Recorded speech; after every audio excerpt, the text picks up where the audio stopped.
Audria Arta sebagai guru yang disiplin tapi santai. Elin Apriani sebagai siswa yang aktif. Putri Rahma sebagai siswa yang pasif.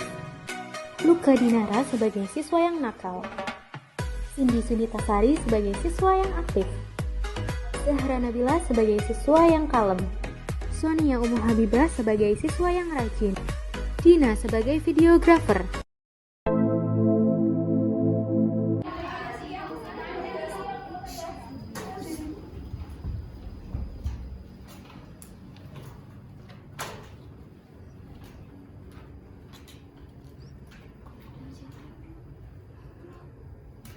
Assalamualaikum warahmatullahi wabarakatuh.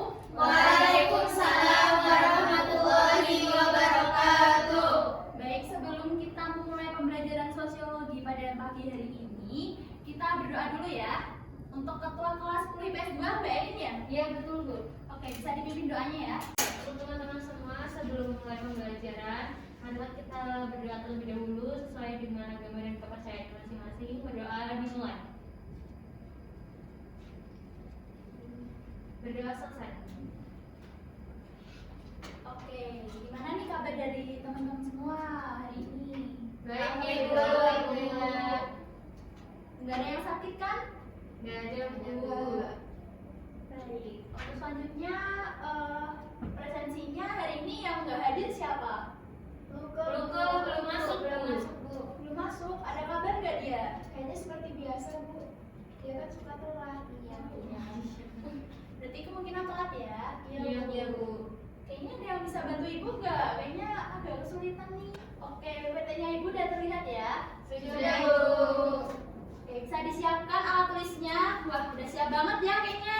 Iya Bu. Oke, hari ini kita akan belajar tentang norma sosial. Nah, norma sosial ini penting buat dipelajari soalnya kan kita hidup di masyarakat. Nah, di masyarakat itu kita nggak boleh egois dong tentunya. Kita juga harus taat sama aturan-aturan juga di masyarakat. Supaya apa? Supaya dalam kehidupan di masyarakat itu tetap tertib. Nah, sebelum kita masuk ke materi, Ibu akan menjelaskan terlebih dahulu tujuan dari pembelajaran. Jadi, setelah mengikuti proses pembelajaran, diharapkan yang pertama itu peserta didik mampu mendefinisikan pengertian norma sosial yang ada di masyarakat. Yang kedua, peserta didik mampu menganalisis jenis-jenis norma sosial yang ada di masyarakat. Terus ini ada peta konsepnya. Izin masuk Ibu. Oh ya, silahkan. Mohon maaf Ibu, saya telat. Terus dari mana lu ke? Motor saya bocor Ibu. Oh ya, udah langsung bergabung aja ya. Terima kasih Ibu. Oke, kita lanjut ya. Jadi peta konsep dari materi norma sosial ini ada pengertian norma sosial sama jenis-jenis norma sosial berdasarkan aspek dalam masyarakat yang dibagi jadi norma agama, norma hukum, norma kesusilaan, norma kesopanan, dan norma kebiasaan. Oke, kita lanjut ya.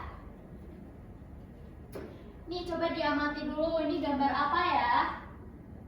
Ibu kasih waktu 1 menit deh buat nyamatin gambar ini. Silakan. Oke, udah 1 menit ya. Menurut kalian ini gambar apa? Orang ujian Bu. Orang ujian. Terus apa lagi? Nyontek.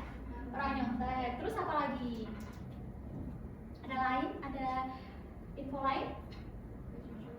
Kejujuran. Oke, yang lain? Cukup?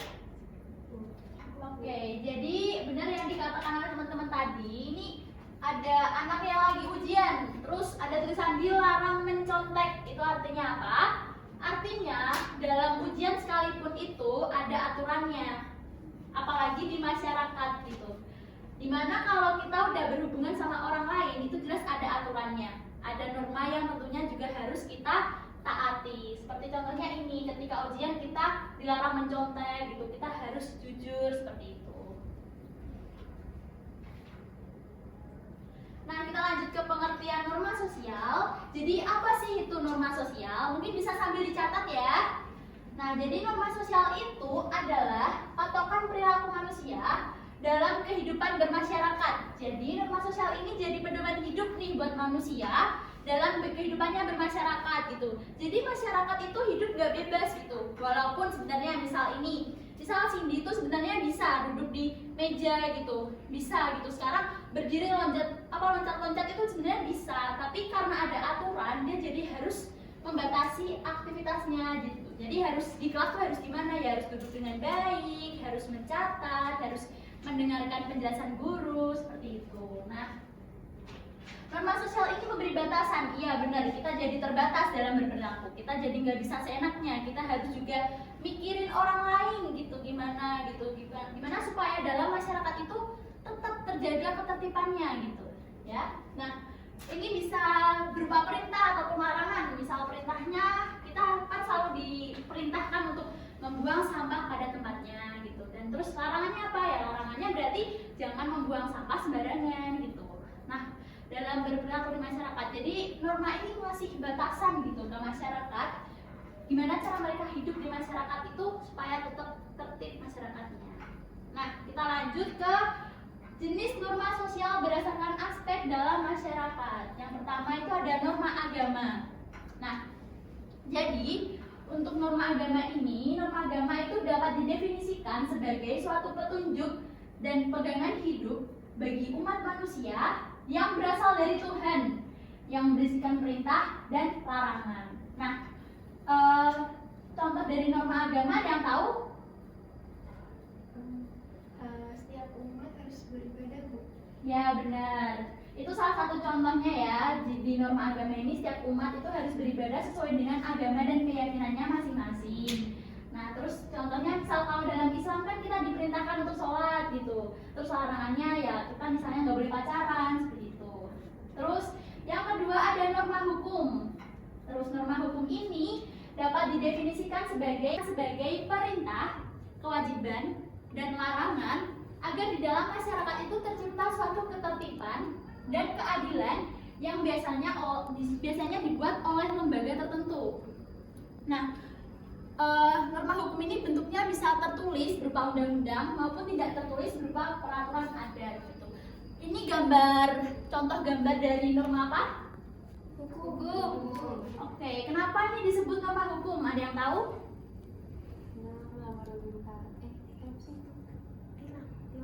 Ya, ini contohnya ada polisi yang lagi nilang.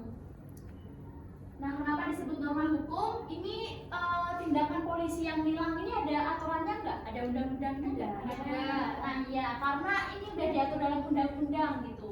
Makanya disebut sebagai contoh dari norma hukum. Oke, lanjut ya. Udah ada pertanyaan belum sebelum lanjut ke materi? Belum. Oke, belum ada ya. Lanjut. Yang selanjutnya ada norma kesusilaan. Nah, norma kesusilaan ini berasal dari hati nurani yang menghasilkan akhlak. Nah, jadi hasil dari akhlak ini kita bisa membedakan nih mana yang dianggap baik dan mana yang dianggap buruk. Kemudian norma kesusilaan ini juga berkaitan sama moral gitu. Jadi bentuk implementasi dari norma kesusilaan ini adalah kita bisa melakukan apa yang kita anggap baik. Selanjutnya, norma kesopanan. Nah, norma kesopanan ini dapat didefinisikan sebagai petunjuk hidup yang mengatur bagaimana seseorang harus bertingkah laku dalam masyarakat. Nah, jadi ini kayak berkaitan orang tuh di masyarakat harus terlihat sopan, nggak boleh nggak boleh ngelunjak dan sebagainya seperti itu ya. Kemudian norma kebiasaan. Nah, norma kebiasaan ini dapat didefinisikan sebagai peraturan yang dibuat bersama secara sadar atau tidak menjadi sebuah kebiasaan. Nah, jadi norma kebiasaan ini biasanya dilakukan bersama-sama di masyarakat. Terus karena dilakukan terus-menerus lama-lama jadi kebiasaan gitu. Dan kadang kita juga nggak sadar kalau udah melakukan norma kebiasaan ini. Contoh ini ada gambar juga. Ini ada yang tahu ini gambarnya orang lagi jenguk temen ya? Ya. Oke, masuk norma apa ini? Norma kebiasaan. Ya, bener Cindy. Jadi menjenguk teman ini termasuk ke norma kebiasaan. Kenapa kok masuk ke norma kebiasaan? Karena kita kan biasa itu ya kayak melihat temen yang lagi sakit atau susah kan kita ikut sedih, ikut prihatin. Nah, sebagai bentuk simpati kita bisa dengan cara menjenguknya gitu. Dan menjenguk orang ini kan udah jadi kebiasaan nih di masyarakat, di lingkungan kita. Jadi itu bisa masuk ke norma kebiasaan. Oke, ada pertanyaan? Belum. Oke, belum ada ya. Dari ini kalian bisa mengamati ya. Ini udah Ibu singgung tadi. Gambar ada anak yang lagi saling sama gurunya ya. Oke, ini termasuk norma apa? Kesopanan. Oke, yang selanjutnya ini orang sholat norma apa? Norma. Ya benar. Oke, tepuk tangan dulu buat kita. Udah pintar, udah pada ngerti, udah pada bisa ya membedakan mana norma kesopanan, norma agama dan sebagainya. Sebelum kita lanjut, ada pertanyaan? Ada Bu. Oke, silakan. Jadi kalau misalnya di masyarakat itu tidak ada norma, bagaimana ya? Oke, kalau di masyarakat tidak ada norma, ada yang bisa bantu jawab? Saya Bu, Oke, silakan. jika tidak ada norma, semua akan kacau Bu. Oke, tepuk tangan dulu buat Sonia. Benar banget.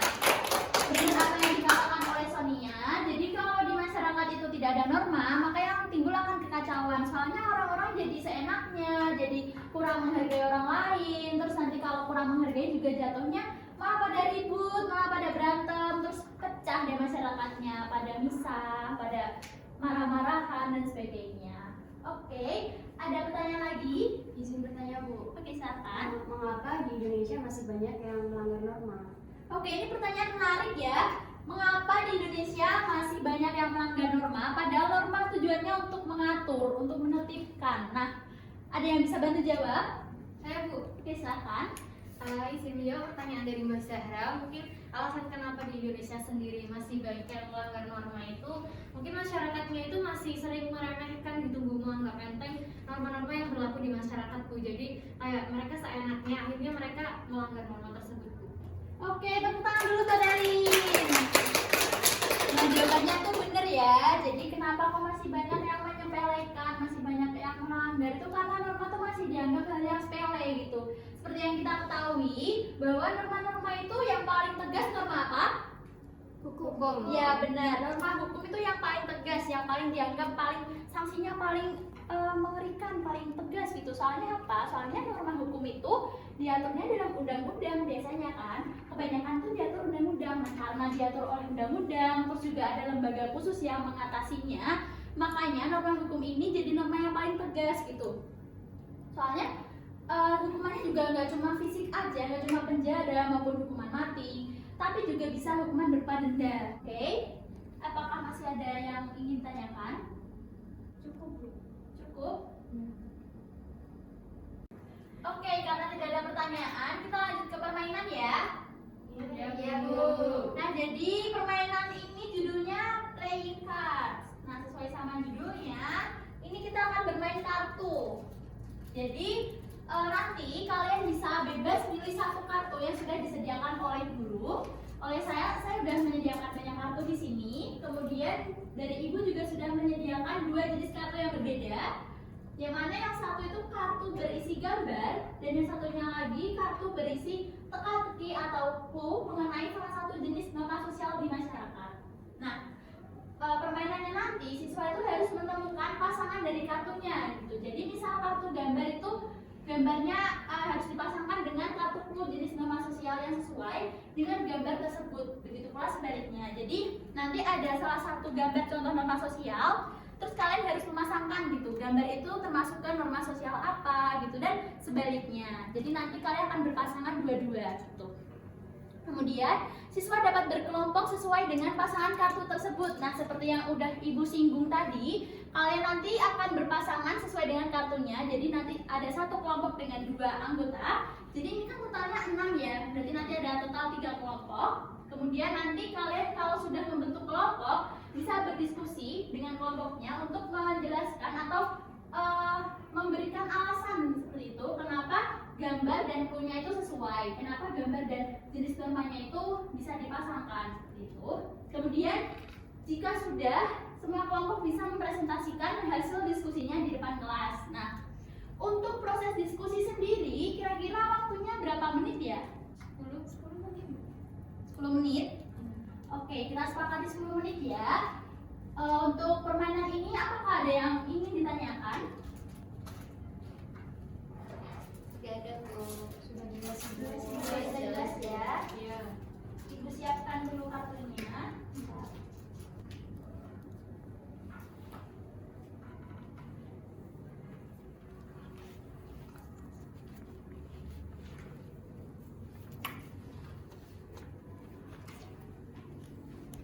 Oke, bisa dilihat kartunya. Silahkan berdiri semua. Silahkan bisa berdiri ya. Terus bisa berhadapan-hadapan dulu, berhadapan-hadapan. Nah, sini 3, 1, 3. Nah, terus silahkan kalian pasangkan, kalian cari pasangan dari kartu kalian. Silahkan. Kamu apa?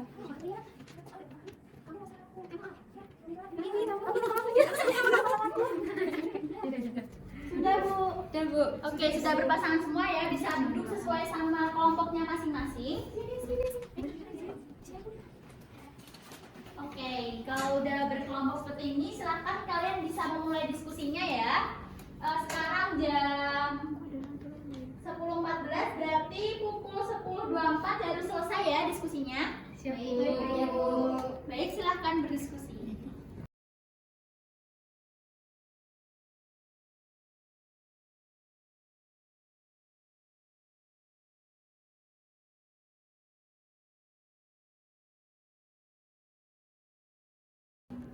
Ada kendala nggak? Ayo Bu. Oke, ini aku sebut kelompok 1 ya. Iya, Ini Bu. kelompok 1. Terus ini kelompok 2 ya. Iya, Ibu. Ada kendala nggak? Belum ada, Belum ada, Bu. Ibu. Belum ada. Oke, ini kelompok 3 ya. Iya, Ada Bu. kendala nggak? Belum ada, Ibu. Oke, kalau belum ada, jadi silahkan lanjut ya. Ya, Bu. Sudah belum? Sudah, Ibu. Sudah? Sudah. Oke, sudah semua ya. Sesuai yang udah Ibu paparkan tadi tentang mekanismenya, berarti sekarang waktunya presentasi. Nah, untuk presentasinya Ibu pengen dari kelompok 2. Silakan.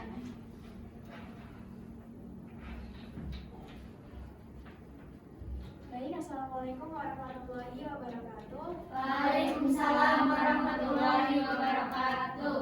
Kenalkan, kami dari kelompok 2 yang presentasikan hasil cocok gambar tadi. Oke.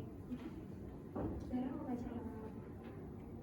Jadi ini pertanyaannya, aku adalah aturan yang menjadi petunjuk hidup yang mengatur seseorang dalam bertingkah laku di masyarakat.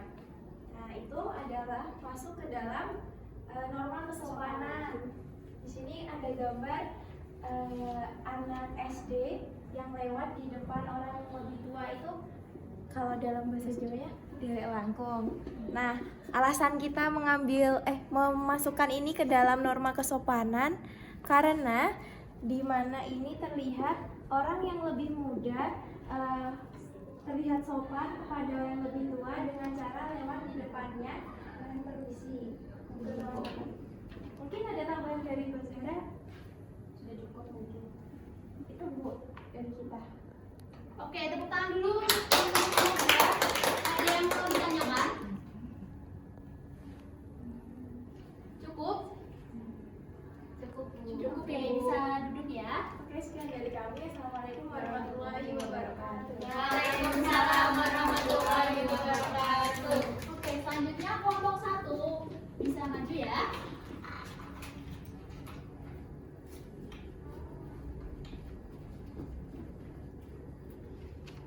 Sebelumnya saya awali. Assalamualaikum warahmatullahi wabarakatuh. Waalaikumsalam warahmatullahi wabarakatuh. Perkenalkan, saya Lina Priyani dan teman saya Sonia Umuadita. Di sini kami dari kelompok 1 akan memaparkan tentang permainan cocok gambar tadi, di mana clue-nya adalah Aku adalah norma yang berasal dari Tuhan. Aku berisi perintah dan larangan. dan gambar yang cocok sesuai dengan clue yang disebutkan tadi adalah gambar orang yang sedang beribadah, karena clue tadi yang dibacakan oleh Sonia itu termasuk ke dalam norma agama, di mana norma agama itu berisi tentang peraturan ataupun kebiasaan perintah dan larangan dari Tuhan gitu Bu. Dan ini gambarnya orang yang sedang beribadah yang merupakan salah satu perintah dari Tuhan. Mungkin itu saja Bu. Oke, ada yang mau ditanyakan ke kelompok 1? Cukup, Bu. Cukup? Cukup Bu. Oke, bisa duduk lagi ya. Tepuk tangan dulu yuk. Selanjutnya kelompok terakhir nih, kelompok 3.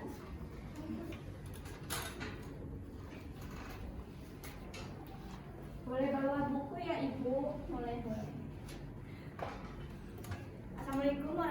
warahmatullahi wabarakatuh. Waalaikumsalam warahmatullahi wabarakatuh. Kami dari kelompok 3 dengan anggota saya Luka Dinara Tasya Putri, saya Putri Rahmawa, akan mempresentasikan hasil diskusi kami. Tadi clue-nya adalah aku adalah aturan yang dibuat oleh lembaga tertentu. Aku biasanya berbentuk undang-undang, bisa juga berbentuk aturan adat. Nah, menurut kelompok kami, jadi gambar yang cocok adalah gambar ini. Jadi orang ini tuh lagi di pengadilan. Misalnya kalau kita mencuri kan itu perbuatan yang melanggar undang-undang. Karena perbuatan itu melanggar undang-undang, jadi orang ini dijatuhi sanksi dan hukuman. Makanya ini lagi di pengadilan, dihukum. Sekian presentasi dari kelompok kami. Wassalamualaikum warahmatullahi wabarakatuh. Waalaikumsalam warahmatullahi wabarakatuh. Oke, dari kelompok 3 ada yang mau ditanyakan? Tidak, Bu. Tidak. Oke, ini jadi ada beberapa poin-poin tentang yang udah kalian diskusikan dan presentasikan. Jadi yang pertama, yang maju pertama dulu kan tadi kelompok 2 ya. Kelompok 2 tadi dapat norma kesopanan. Nah, contohnya gimana? Contohnya itu orang yang lebih muda itu harus sopan ke yang lebih tua, ke orang yang lebih tua. Itu memang sudah norma yang berlaku di masyarakat sekitar kita ya. Kalau nggak sopan ke yang lebih tua, akibatnya apa? Digunjing. Iya benar, dikucilkan, diguncing, itu diomongin di belakang gitu, jadi bahan gibah tetangga gitu ya. Nah, daripada kita kena sanksi sosial yang seperti itu, mending kita sopan ke yang lebih tua gitu ya. Untuk selanjutnya yang maju kedua tadi kelompok 1. Nah, kelompok 1 tadi dapat norma agama. Contohnya itu orang yang beribadah sesuai dengan agamanya masing-masing. Nah, kalau kita nggak beribadah, kira-kira apa akibatnya? Dosa. Iya benar, dosa. Terus kalau dosanya udah banyak, biasanya masuk Neraka. Benar. Nah, daripada kita mendapatkan dosa, masuk neraka, terus juga ada agama yang meyakini kan kalau kita berbuat jahat nanti dapat karma dan sebagainya. Nah, daripada kita mendapatkan efek-efek seperti itu, mending kita melakukan ibadah dan perintah-perintah lainnya yang sesuai dengan ajaran agama masing-masing. Terus yang terakhir kelompok 3 tadi membahas mengenai norma hukum. Gambarnya itu orang yang sedang diadili di pengadilan, yang sedang diberi konsekuensi di pengadilan gitu. Jadi orang yang melanggar hukum ini seperti yang udah Ibu singgung tadi, orang yang melanggar hukum itu ada lembaga khususnya yang mengatasi, yang mengatur gimana supaya norma itu tetap berjalan gitu. Makanya ini disebut sebagai norma yang paling kuat ya. Terus apa lagi? Ya, tegas, kuat. Karena apa? Karena memang norma hukum ini ada lembaganya yang ngatur, ada benar-benar tegas, benar-benar ada undang-undang dan sebagainya. Seperti itu ya. Baik, dari apa yang sudah kalian diskusikan, yang sudah Ibu beri materi, dan ini ada beberapa poin tentang presentasi tadi. Apakah ada yang ingin ditanyakan? Cukup Ibu, sudah cukup Bu. Oke, kalau dari kalian gak ada pertanyaan, Ibu yang gantian mau ngasih pertanyaan ke kalian. Untuk orang yang bisa menjawab, ini pertanyaannya untuk 1 orang ya. Untuk 1 orang dari kalian yang bisa menjawab akan mendapatkan hadiah dari Ibu. Nah, bisa disimak baik-baik ya. Pertanyaannya adalah, coba berikan 2 contoh penerapan norma kesopanan yang ada di sekitar kita. Ada yang bisa? Saya Bu. Oke, silakan Elin. Baik, terima kasih Bu atas kesempatannya izin menjawab. Salah satu contoh dari norma kesopanan yang ada di sekitar kita itu yang pertama, kita ketika salim dengan orang yang lebih tua itu dengan mencium tangannya. Terus yang kedua, kita ketika mau lewat terus ada orang yang sedang duduk di depan kita, itu seharusnya kita membungkukkan badan. Terus juga ketika makan, kita tidak boleh ngecap gitu kayak makan tapi ada suaranya. Mungkin itu aja Bu, terima kasih. Oke, tunggu. Oke, menurut kalian udah sesuai belum apa yang dijabarkan oleh Elin? Sudah, Bu. Sesuai ya, berarti benar ya? Benar Ibu. Oke, tepuk tangan dulu untuk Elin. Oke, ini hadiahnya Elin, bisa. Terima kasih Bu. Semoga bermanfaat ya hadiahnya. Ya Bu. Oke, kita lanjut ke ternyata kita sudah di akhir pembelajaran.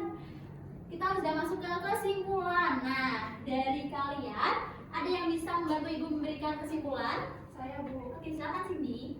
Baik Bu, dari pelajaran yang sudah kita terima tadi dapat diambil kesimpulan bahwa norma sosial itu merupakan patokan dari manusia dalam kehidupan bermasyarakat. Nah, di mana kita itu dibatasi oleh norma-norma dalam berperilaku di masyarakat. Nah, dari norma sosial itu ada beberapa jenis, di mana beberapa diantaranya itu ada norma agama, norma kesusilaan, norma kesopanan, terus norma kebiasaan, sama norma hukum Bu. Mungkin cukup Bu. Oke, terima kasih ya Cindy atas penjelasan kesimpulan yang sudah dipaparkan. Tepuk tangan dulu yuk.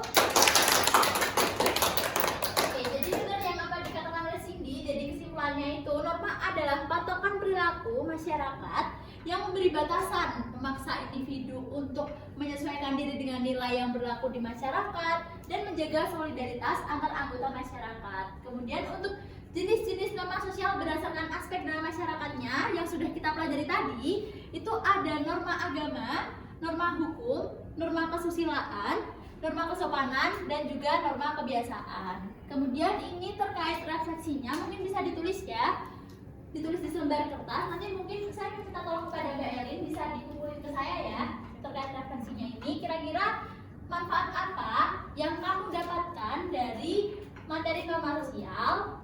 Kemudian juga apakah kamu puas dengan proses belajarmu hari ini? Kalau misalnya puas, kenapa? Kalau kurang puas juga mengapa? Kemudian apakah ada tantangan yang kamu jumpai dalam proses belajar tadi? Nah, pertanyaan-pertanyaan ini bisa kalian jawab sejujur-jujurnya, dan ini juga nggak akan mempengaruhi nilai. Jadi ini ada tindak lanjut, yaitu keberlanjutan dari proses pembelajaran sosiologi di kelas kita itu. Nanti kalian bisa mempelajari materi selanjutnya. Nah, materi selanjutnya ini tentang sosialisasi dan perilaku menyimpang. Ini sumbernya bebas, kalian bisa akses dari buku, kemudian dari buku paket LKS gitu, maupun sumber-sumber lainnya. Yang penting terpercaya ya, jangan sumber-sumber yang gak jelas seperti itu, soalnya takutnya nanti malahan informasinya salah dan sebagainya. Terus juga nggak apa-apa misal mau dicatat, soalnya besok kita akan belajar tentang sosialisasi dan perilaku menyimpang. Baik, ternyata sudah selesai pembelajaran kita. Terima kasih atas partisipasi dari kalian semua, dan maaf apabila selama proses pembelajaran tadi baik dari ibu itu ada salah, baik dari tutur kata maupun perilaku dan sebagainya. Semoga ilmu yang ibu berikan tentang norma sosial ini bisa bermanfaat bagi kalian dan bisa kalian terapkan di kehidupan sehari-hari. Selanjutnya mungkin kita apresiasi dulu yuk ke kita semua yang sudah berhasil